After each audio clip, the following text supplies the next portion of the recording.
Okay, so this is interesting. I didn't know this. I used to be a very strong supporter of the whole idea of the one drop rule, and because I always was taught that at least 5% black, Asian, Native American, whatever it may be, ancestry makes you another race outside of the Caucasian race. But I learned something in the past few days, and I've been really shocked to see this. Literally, they had this whole Hamitic race and the Caucasian race made by a whole bunch of very racist people back in the 17 and 1800s. Racist white people at that.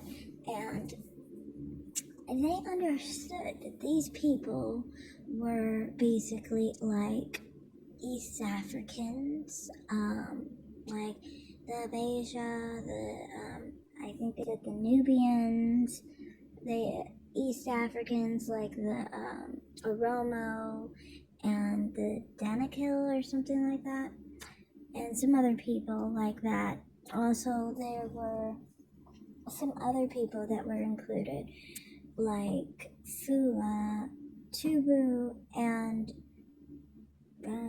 Tuareg. Now, it was understood in this subset that the people were mixed with African ancestry. Yet, for whatever reason, people thought it was a good idea to basically say that they were still Caucasian. And if you know anything about East Africans, on average, they're like 60% sub Saharan African ancestry. Also, generally speaking, the Tubu are about 70% sub Saharan ancestry. And I believe the Fulani are around 70 something percent sub Saharan ancestry as well. Now, technically, if you were really thinking of it from that angle, I guess technically,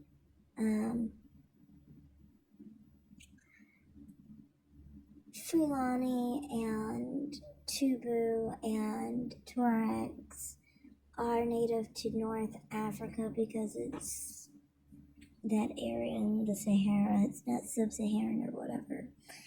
But the point that I'm trying to make here is that they knew these people were mixed, yet they still called them Caucasian. So it's like, to me, the one drop rule must not be that important. It was only, I guess, for slavery. In reality, racially, they defined it off of facial features more than blood.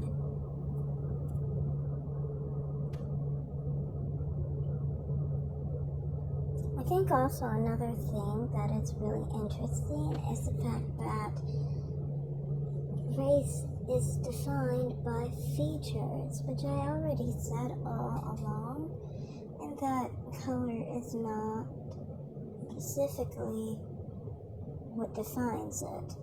And a lot of people, get so hung up on light skin or dark skin. And light skin and dark skin are colors among all races, in my opinion. Everyone has a range. But that doesn't define your race. More facial structure does. But I also think that, genetics, I always thought had to do with it. Lineage has to do with it. But according to how the Caucasian race was made originally, it was defined by your facial features, regardless of your actual origin. Because Ethiopians are majority black. They're over 50% black, for example. Yet they were included as Caucasians. And like I said, many Tubu and Fulani people were as well. Though some people say, I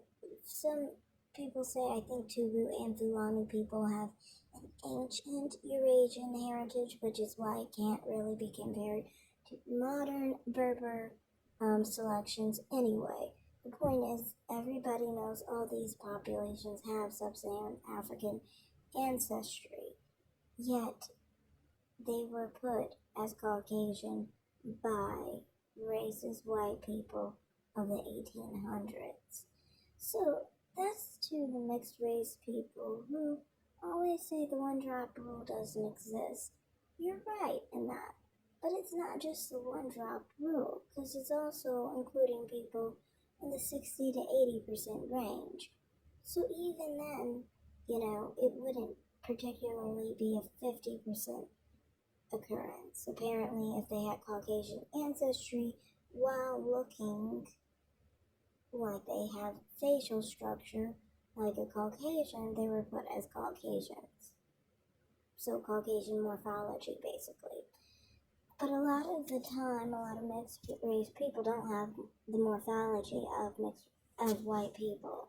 Now, many do, and it's interesting. Nobody ever calls them Caucasian, you know, and I think that's because of slavery. The connotation of being the descendants of slaves is pervasive around the world. And also, besides that, it's also the fact that these people had something to gain in calling these people black, and calling black Americans black on average anyway, because they have European ancestry as well. But the main thing was to get free labor, I think. And one drop rule is not actually a true, honest feeling of white people.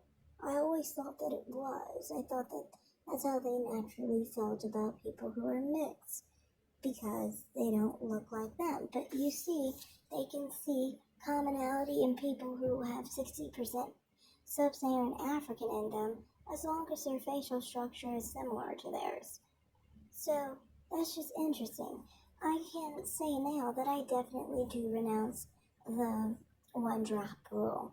So that's all I have to say. Thanks for watching, everyone. Like and subscribe and comment down below. Have a great day, guys. Bye.